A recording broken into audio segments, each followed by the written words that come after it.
I watched as my ex-husband's face turned ghost white. He stood in my office, the office of a company worth $100 million, and for the first time in 7 years, he had no words.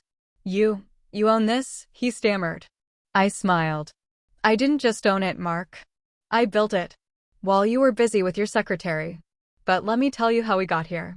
Because this was years in the making. 7 years ago, I was Sarah Chen. Wife. Marketing manager. Believer in happily ever after. Mark was my college sweetheart. We'd built a life together, or so I thought. I remember that Tuesday morning. I made his coffee exactly how he liked it. 2 sugars. Splash of cream. He didn't even look up from his phone. "Sarah, we need to talk," he said, still scrolling. I sat down. My hands were shaking. Somewhere deep inside, I already knew. I want a divorce. For words. 7 years. Done. "Is there someone else?" I asked. He actually laughed. "Does it matter? Look, you're a good person, Sarah. But let's be honest, you're boring. You have no ambition. I need more. More." He needed more. What he didn't know was that I'd been working on something. Something big. But I'd kept it quiet because I wanted to surprise him. Guess the surprise was on me. Let me take you back 6 months before that conversation. I was working as a marketing manager at a tech startup. Decent salary. Nothing special. But I saw something the executives didn't see. Our company was targeting the wrong demographic. We were selling productivity software to corporations when we should have been selling to independent creators, freelancers, small business owners, people building empires from their bedrooms. I created a 50-page strategy document. Mock-ups. Revenue projections. Everything. I showed it to my boss. He patted me on the head. Literally. "That's cute, Sarah. But stick to what you know, okay?" That night, I made a decision. If they wouldn't listen, I'd do it myself. I spent 6 months building a prototype. I taught myself basic coding through YouTube tutorials. I designed the interface in Canva. I reached out to freelancers in Facebook groups to test it. And it worked. But what I didn't know is that Mark had already started his affair. Her name was Jessica, 24. His new assistant at the law firm. The texts started innocent. Then they weren't. But I was too buried in my work to notice. Too excited about my project. Too stupid. The divorce took 3 months. Mark's lawyer tried to claim half of everything, including the small savings I'd set aside for my business. I fought for every dollar. I moved into a studio apartment in the cheapest part of town. The walls were paper thin. I could hear my neighbor's TV through the wall every night.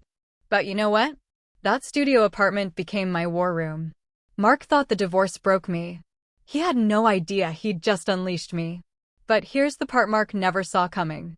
While he was celebrating his freedom with Jessica, I made a phone call that would change everything. 3 weeks after the divorce was finalized, I met Richard Zhao.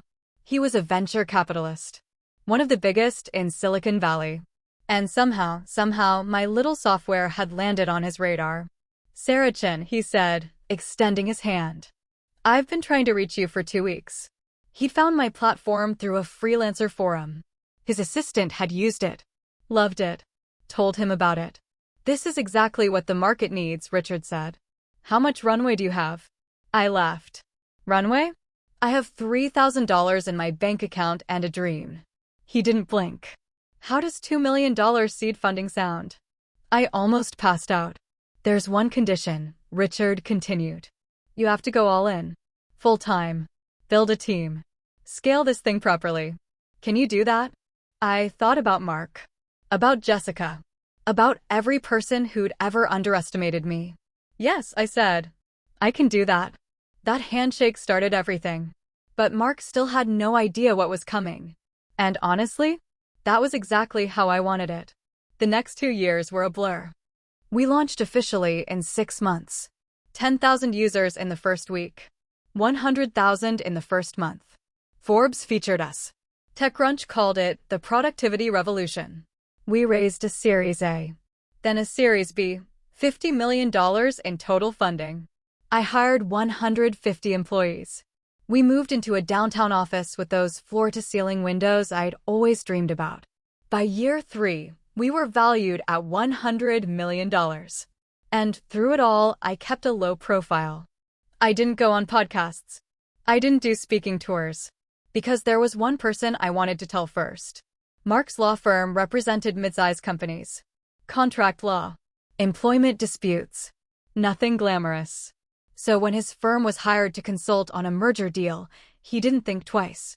Until he walked into the conference room and saw me. "Hello, Mark," I said. His briefcase hit the floor. "Sarah?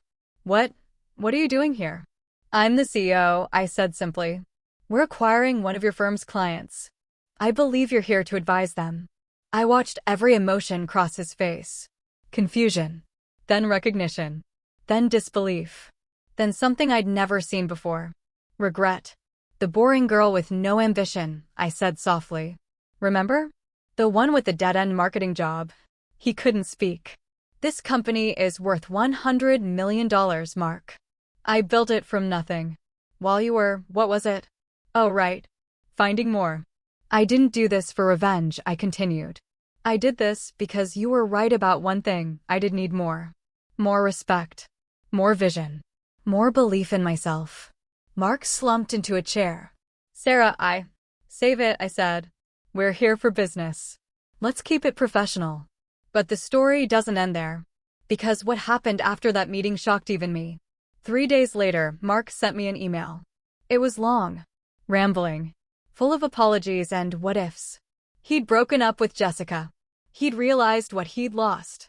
He wanted another chance. I deleted it. Here's what I learned.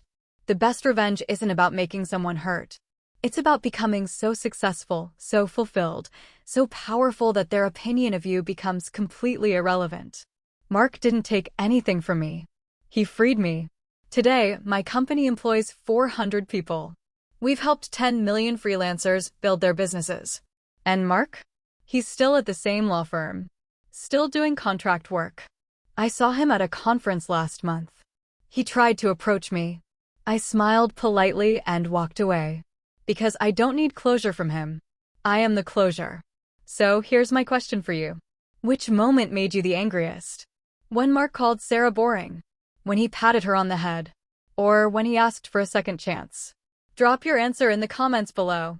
And if you've ever been underestimated, if someone ever told you that you weren't enough, I want you to remember Sarah's story. You don't need their permission to be great. You just need to start. Sometimes the best thing someone can do for you is walk away.